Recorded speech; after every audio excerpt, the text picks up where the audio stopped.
Всем привет, с вами Дина, и я рада встрече с вами на канале Коллекция рецептов. Фаршированные помидоры – одна из самых популярных закусок, которую готовят как в холодном, так и в горячем виде. Это несложное, но всегда эффектное блюдо. Я предлагаю свои 3 варианта холодной закуски на праздничный стол. Хотя начинку для помидоров можно готовить абсолютно любую. С добавлением ветчины, грибов, отварного мяса, морепродуктов и различных овощей. Ведь помидоры просто созданы для фарширования. Итак, приступим. Для начала подготовим помидоры для всех 3 рецептов. Для этого блюда лучше брать крепкие спелые помидоры среднего размера весом не более 100 граммов. Срезаем с помидоров крышечку, ножом аккуратно подрезаем мякоть и очищаем их от содержимого при помощи чайной ложки с острыми краями, стараясь не повредить стенки. Вот такие помидорные корзиночки должны получиться. Переворачиваем помидоры вверх дном и выкладываем на бумажное полотенце, чтобы дать стечь лишнему соку. Таким образом подготавливаем помидоры для всех 3 рецептов.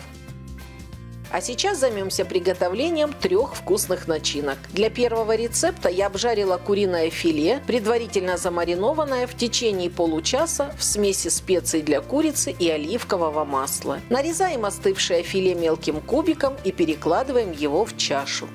Туда же нарезаем сыр небольшим кубиком.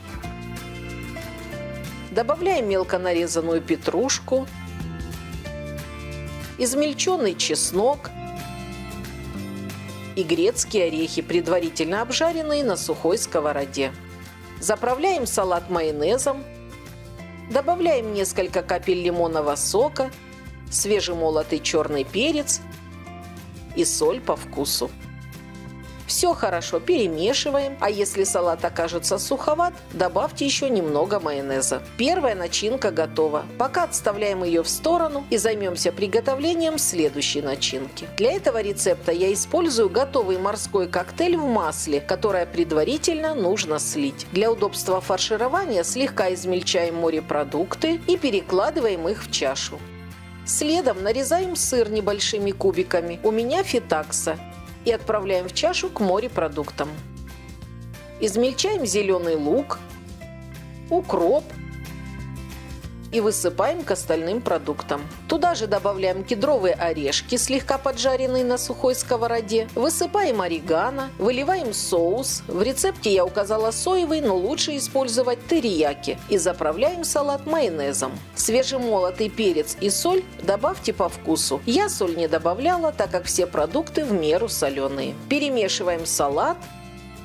И приступаем к приготовлению крабовой начинки. Для этого нарезаем крабовые палочки небольшими кусочками. Старайтесь использовать охлажденные сочные крабовые палочки хорошего качества. Свежий огурец очищаем от кожицы и также нарезаем небольшими кубиками. Туда же добавляем мелко нарезанное отварное яйцо. Постарайтесь его не переварить, чтобы желток не потемнел. Нарезаем стебли зеленого лука, зелень укропа и петрушки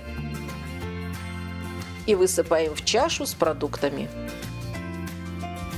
Добавляем консервированную кукурузу, несколько капель лимонного сока, свежемолотый перец и заправляем салат домашним майонезом, рецепт приготовления которого вы найдете в описании под видео. Салат хорошо перемешиваем, пробуем его на вкус и при необходимости досаливаем. Все начинки подготовлены, и сейчас приступаем к фаршированию помидоров. Пока мы готовили начинки, помидоры отдали лишний сок. У некоторых помидоров с острым носиком я сделала небольшой срез для устойчивости. Плотно заполняем помидоры подготовленными начинками. Количество продуктов и их пропорции для всех начинок берите произвольно, в зависимости от размера помидоров, ваших вкусовых предпочтений и предполагаемого количества гостей. Готовые нафаршированные помидоры выкладываем на листья салата, так закуска будет смотреться еще более празднично. По сути, все начинки – это ваши любимые салаты, которые отлично сочетаются со вкусом свежих помидоров. А преимущество такой закуски – это оригинальная порционная подача. И несмотря на простоту приготовления,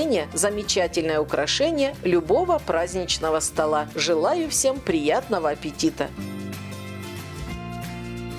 Если вам понравилась эта закуска, ставьте лайк, делитесь видео с друзьями и пишите свои комментарии. Если вы впервые на канале «Коллекция рецептов», не забудьте подписаться и нажать на колокольчик, чтобы получать оповещения о выходе новых видео. У меня на канале есть и другие рецепты вкусных салатов и закусок на праздничный стол. Посмотрите, если еще не видели. Все ссылки на экране и в описании. С вами была Дина. До новых встреч, до новых вкусных рецептов.